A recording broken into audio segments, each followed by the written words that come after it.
أعوذ بالله السميع العليم من الشيطان الرجيم. بسم الله الرحمن الرحيم. الحمد لله رب العالمين، والصلاة والسلام على رسول الله وعلى آله وصحبه ومن تبعهم ووالاه. سبحانك لا علم لنا إلا ما علمتنا إنك أنت العليم الحكيم. رب اشرح لي صدري ويسر لي أمري واحلل عقدة من لساني يفقهوا قولي. اللهم افتح حكمتك وانصر علينا من غدائن رحمتك يا أرحم الراحمين. اللهم نور قلوبنا بنور هدايتك كما نورت الأرض بنور شمسك أبدا أبدا برحمتك يا أرحم الراحمين. رب يسر ولا تعسر وتمم بالخير. Assalamualaikum warahmatullahi wabarakatuh. Sambungan semat solat. Siri yang ke-8.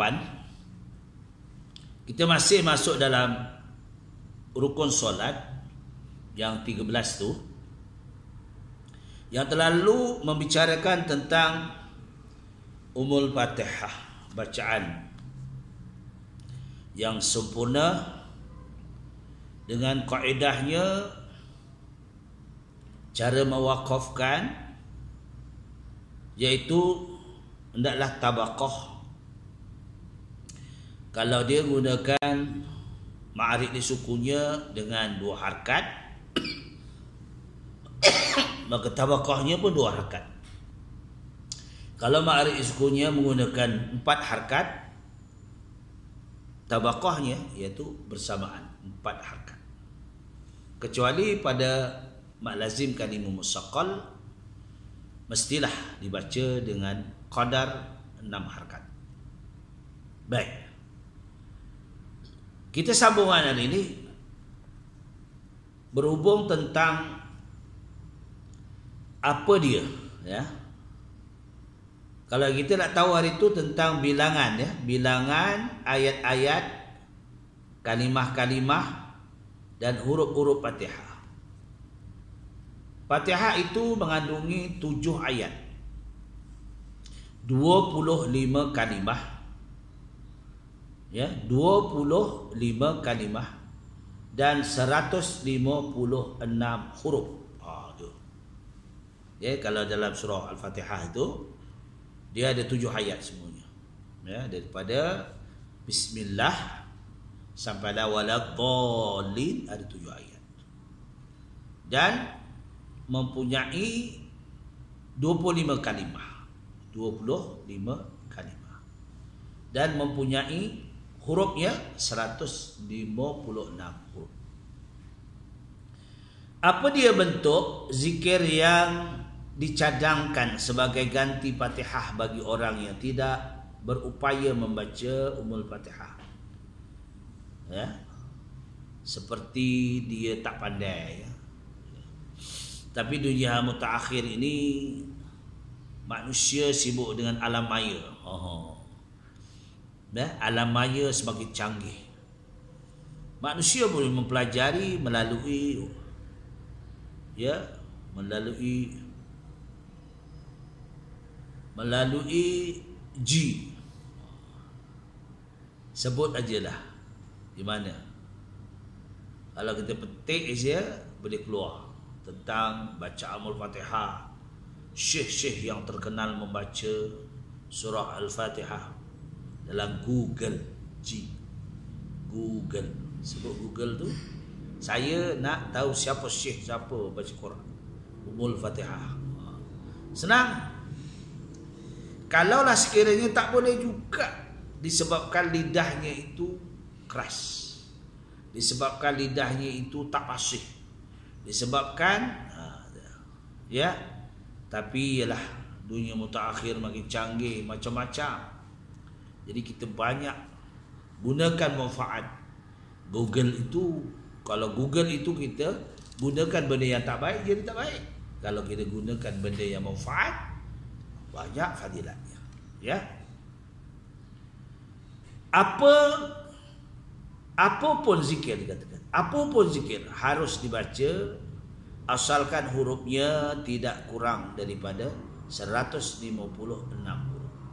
Dan salah satu zikir ialah Subhanallah walhamdulillah wa la ilaha illallah wallahu akbar wa la hawla wa la quwwata illa billahil aliyyil azim.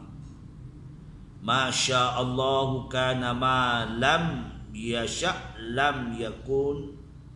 Dan ulang-ulang kali bacaan zikir tersebut 2 kali bagi menyamai bilangan huruf Fatihah.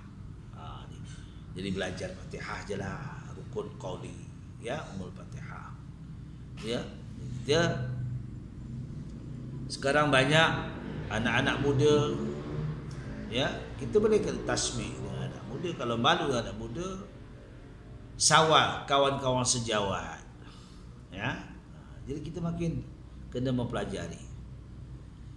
Peristiwa saya mengajar saudara baru, peristiwa 6 tahun saya mengajar saudara baru di pusat dakwah mu'alaf. Dia daripada orang Filipino, daripada bangsa Cina, bangsa India, ya, bangsa Iban Sarawak, Bidayu, macam-macam bangsa. Ya, bila dia memeluk agama Islam, dia ada satu komitmen, cita-cita nak pandai. Mereka belajar dia. Pihak Jawi mengadakan kelas untuk saudara baru, dan setiap yang datang itu dibagi allowance. Allowance. Tapi kerana kesungguhan mereka pandai. Sehingga kan sejarah, ya, saya mengajar. Saya adakan satu kelas dia bukan tahsin. Kelas tahsin. Saudara baru dia boleh mengajar tajwid yang saya ajarkan itu. Bila saya ada try dia di ke depan, dia boleh mengajar, ya, tentang hukum-hukum tajwid. Sedangkan di saudara baru mustahil lah yang kita, ya, yang lahirnya mak Islam, bapa Islam, ini rasa-rasa, ya. Tapi walau bagaimanapun kita dalam semat, ya, menyambung dalam semat solat ini, makna semat itu istilah bahasa cerdik. Cerdik dalam sembahyang, supaya kita ni sembahyang kita dia tawaduk, jadi orang yang diterima oleh Allah Ta'ala. Kerana Allah menyatakan dalam surah Al-Mu'minun, qad aflahal mu'minun, sesungguhnya berjayalah orang yang beriman, allazina hum lissalatihim khashi'un, bila disembahyang khusyuk, wallazina hum 'anil mu'ridun, orang yang beriman ini dia meninggalkan perkara-perkara yang tidak memberi manfaat pada dia. Ya. Wallazina hum lizakati fa'ilun, mana ini mampu terjadi zakat yang apabila keuangan yang tersimpan, apabila pertanian, apabila perniagaan, dia kena keluarkan. Wallazina hum lizakati fa'ilun wallazi li furujihim hafizun, kena jaga kepribadian sebagai orang yang beriman kepada Allah Subhanahu Wa Taala. Kepribadian kita dengan Allah, ya, kepribadian kita, ya, tanggungjawab kita. Inilah, ya, langkah-langkah orang yang bukan beriman, maknanya percaya pada Allah, ya, mengikut ajaran Rasulullah SAW. Okey, selesai dah. Kita sekarang masuk tentang rukun fi'li lagi, iaitu rukuk serta tumakninah. Yang terlalu kita menyatakan rukuk itu, yang dimaksudkan rukuk ini menepati di antara punggung kita tu dengan kepala. Setelah saya bagi tahu yang terlalu, saya berikan contoh. Yang dimaksudkan dengan rukuk ialah membungkuk ke hadapan sekira-kira sampai 2 tapak tangan orang yang sederhana kepadanya. Walau, ya, 2 lututnya dia, pegang 2 lutut. Tangan tu sampai ke 2 lutut. Cara yang afdal ialah membungkuk ke hadapan dengan menyamakan belakang kita ni, ya, dengan tengkuk. Sama. Macam papan lah, letak papan dia. Sama. Jangan bulat kepala gitu. Gitu. Ni. yang terlalu sudah kita bagi tahu ya dalam episod yang pertama. Ni sekarang masuk episod yang siri yang ke-8. Jadi dah panjang, kena ulang balik. Yang mengikutilah, carilah dalam mana? Cari dalam Ustaz Muhammad Official. Ya. Ataupun kalau ada pun dalam Ustaz Muhammad Official ataupun dimakan Pak Su Haji Muhammad. Ya, tengok dari sana. Ada bab ya, bab semat solat. Boleh ulang balik. Kalau mana ada apa komen, bagi tahu komen di mana dia rasanya ya. Iaitu tengkuk bersamaan. Sekira-kira jadilah kedua-dua lurus sebagai sekeping papan, serta meluruskan kakinya, iaitu betis dan pahanya, dan dua tapak tangan memegang dua lututnya, serta menjarangkan anak jari. Kita anak jari ya. Kalau kita sujud ya jarang ya, jangan begitu. Wah, jarangkan, menjarangkan. Macam mana air boleh masuk? Jarangkan. Tuh. Bagaimana caranya rukuk bagi orang yang sembahyang duduk? Caranya ialah membungkuk ke hadapan sekira-kira dahinya menyamai kepala lutut. Dan cara yang afdal ialah membungkuk ke hadapan sekira-kira dahinya menyamai tempat sujudnya. Ini dalam orang sembahyang duduk di atas kursi. Dia begini tau, sampai tidak ni. Dia begini. Ada orang sembahyang, saya nak terangkan. Ada orang sembahyang berdiri gitu, Allahu Akbar, ya. Dia bila dia berdiri tegak, jangan ya, berdiri tegak. Pada taknya berdiri tegak. Tegak berdiri tu macam orang biasa lah. Tapi kalau dia tak boleh, sebabnya tak boleh tu tak boleh iftiras. Dia kena ketika rukuk seperti biasa, iktidal seperti biasa, bila sujud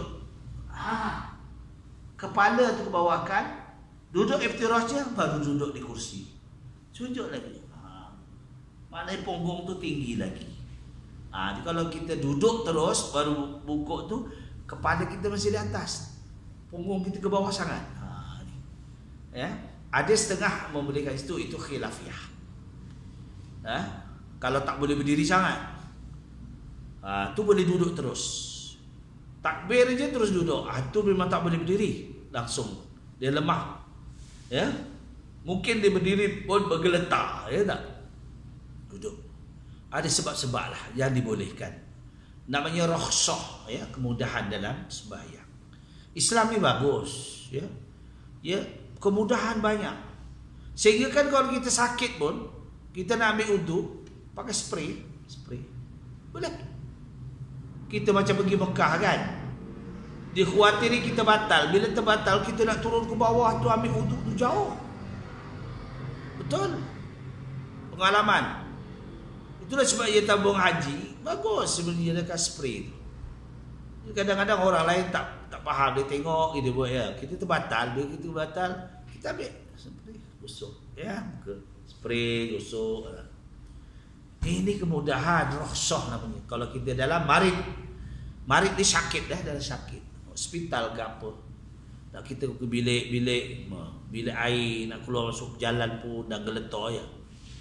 Yalah Allah dah katakan dalam surat Tin, summa radadnahu asfala safilin, satu masa manusia boleh jadi orang yang lemah.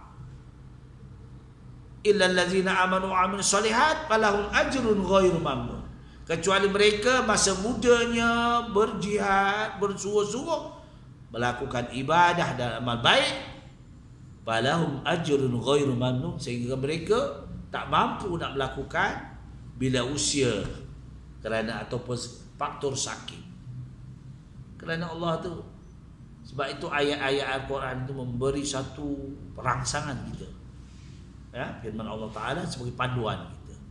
Kita bukan sihat selalu, ya. Ada masa kita tak mampu, ada masa kita mampu, ya tak? Baik. Inilah caranya. Yang afdal ialah membungkukkan ke hadapan, sekira-kira dahinya menyamai tempat sujud. Okey.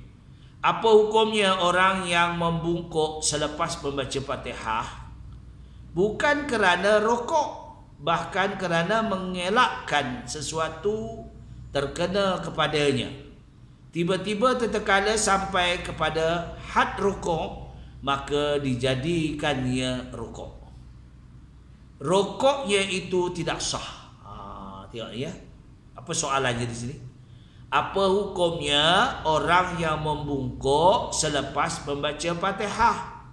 Bukan kerana rokok. Bukan kerana rokok, bahkan kerana mengelakkan sesuatu terkena kepadanya. Tiba-tiba tertekala sampai kepada had rokok, melebihi daripada had rokok, maka dijadikannya rokok terus. Rokoknya itu tidak sah, kerana wajib ia membungkuk itu dengan qasad, dengan ada qasad. Kan kita kerja hati, ada qasad, ada ta'arud, ada ta'yin. Tu kita ni semua kena kerja hati ni, kena faham. Itu niat hati kita. Kita nak jadi, kita sembahyang, kita nak muparakah, kita nak masbuk, kita nak muafiq. Tu kena tahulah kerja hati.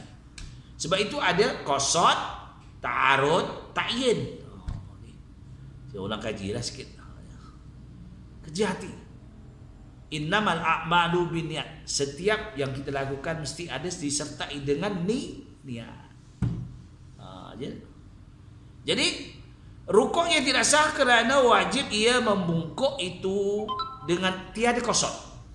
Qasad nak rukuk, bukan kerana yang lain daripada rukuk. Oleh itu wajib ia kembali berdiri betul, kemudian membungkuk kerana rukuk. Ni mungkin ya. Apa yang dimaksudkan dengan tamak-ninah? Ni kadang-kadang sembahyang cepat-cepat ya. Yang dimaksudkan dengan tamak-ninah ialah berhenti selepas bergerak, atau berhenti sekejap, sekira-kira ada masa yang menceraikan di antara dua pergerakan. Ini tamak-ninah. Ini tamak-ninah dalam fi'liyah. Dalam bacaan qauli pun kena ada. Ya. Tabaqahnya, waqafnya, jangan waqaf satta. Dia tak bernafas. Satta. Bismillahirrahmanirrahim. Alhamdulillahi rabbil alamin. Ar-Rahmanir-Rahim. Tak boleh. Sebab dia kena sakta. Kalau sakta itu ada sin kecil. Ini kena waqaf betul. Ambil nafas. Bismillahirrahmanirrahim. Alhamdulillahi rabbil alamin. Ar-Rahmanir-Rahim. Maliki yaumiddin. Ambil nafas. Itu namanya waqaf. Sama ada kita guna waqaf tam, sama ada kita guna waqaf kafi. Itu waqaf. Tetapi kalau kita sambung tak apa, wasal terus. Bismillahirrahmanirrahim. Alhamdulillahi rabbil alamin. Ar-Rahmanir-Rahim. Maliki yaumiddin. Tu tak apa. Tu wasal terus. Kerana kena jaga Fatihah itu, kerana rukun, ya, rukun qauli. Baik.